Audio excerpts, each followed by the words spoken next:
Welcome to new TV Telugu.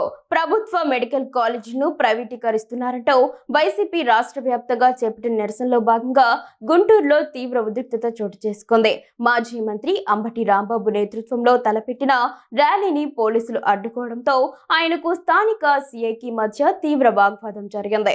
పోలీసుల తీరు నిరసిస్తూ వైసీపీ శ్రేణులు ఆందోళనకు దిగాయి. ఈ మేరకు అంబటి రాంబాబుపై కేసు నమోదైంది. ఆయనతో పాటు మరికొందరు వైసీపీ నాయకులపై కూడా గుంటూరు జిల్లా పట్టాపురం పోలీసులు కేసు నమోదు చేశారు. పోలీసుల విధులకు ఆటంకం కలిగించడంతో పాటు వారిని బెదిరించారన్న ఆరోపణలపై ఈ కేసు నమోదు చేసినట్లు తెలుస్తోంది. వైసీపీ ఇచ్చిన పిలుపు మేరకు అంబటి రాంబాబు గుంటూరులోని తన నివాసం నుండి ర్యాలీగా బయలుదేరారు. స్వామి థియేటర్ వద్దకు చేరుకోగానే పోలీసులు బ్యారికేడ్లు ఏర్పాటు చేసి ర్యాలీని నిలువరించారు. ఈ క్రమంలో అంబటి రాంబాబుకు పట్టాభిపురం సీఐ గంగా వెంకటేశ్వర్లకు మధ్య మాటామాట పెరిగింది. సీఐ తనతో దురుసుగా ప్రవర్తిస్తూ వేలు చూపిస్తూ అనుచిత వ్యాఖ్యలు చేశారని అంబటి ఆరోపించారు. గతంలో కూడా ఇదే అధికారి తన పట్ల ఇలాగే ప్రవర్తించారని ఆయన పేర్కొన్నారు.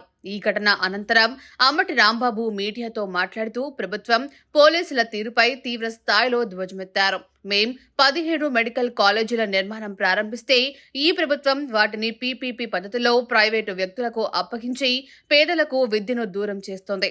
దీనికి వ్యతిరేకంగా కోటి సంతకాలు సేకరించి ఉద్యమిస్తుంటే పోలీసులు అడ్డుకుంటున్నారు. చంద్రబాబు కూటమి ప్రభుత్వం బడా బాబులకు కాలేజీలను కట్టబెట్టి లోకేష్ జేబులు నింపుతున్నారు అని అంబటి ఆరోపించారు. శాంతియుతంగా నిరసన తెలుపుతున్న తమను రెచ్చగొట్టే ప్రయత్నం చేస్తున్నారని ఆయన మండిపడ్డారు.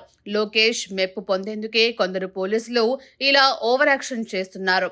వారు పోలీస్ భాష మాట్లాడితే మాకు ఆ భాష రాదు. పట్టాభిపురం సీఐ వెంకటేశ్వర్లు లోకేష్ బంధువు, అందుకే రాష్ట్రంలో ఎక్కడా లేని విధంగా ఇక్కడ ర్యాలీని అడ్డుకున్నారు. మమ్మల్ని అణిచివేయాలని లోపల వేయాలని చూస్తున్నారు. మేం దేనికైనా సిద్ధం అని హెచ్చరించారు. మెడికల్ కాలేజీల ప్రైవేటీకరణను ఆపే వరకు తమ ఉద్యమం ఆగదని అంబటి రాంబాబు స్పష్టం చేశారు. ఈ ఘటనతో గుంటూరులో రాజకీయ వాతావరణం మరింత వేడెక్కింది. పోలీసులు తెలిపిన వివరాల ప్రకారం అంబటి రాంబాబు ఇతర నేతలు ముందస్తు అనుమతులు లేకుండా భారీ ప్రదర్శన నిర్వహించారు. ఈ కారణంగా ట్రాఫిక్ కు తీవ్ర అంతరాయం కలగటంతో పాటు ప్రజలకు అసౌకర్యం కలిగిందని ఆరోపణలు ఉన్నాయి. ఈ ఘటనపై చర్యలు తీసుకున్న పోలీసులు విధుల్లో ఉన్న తమను బెదిరించారని పేర్కొంటూ కేసు నమోదు చేశారు. అంబటి రాంబాబుతో పాటు ఇతర నిందితులపై భారతీయ న్యాయ సంహితలోని 132, 126, 351(3), 189(2), రెడ్ విత్ 190 సెక్షన్ల కింద కేసు నమోదు చేసినట్లు పోలీసులు వివరించారు.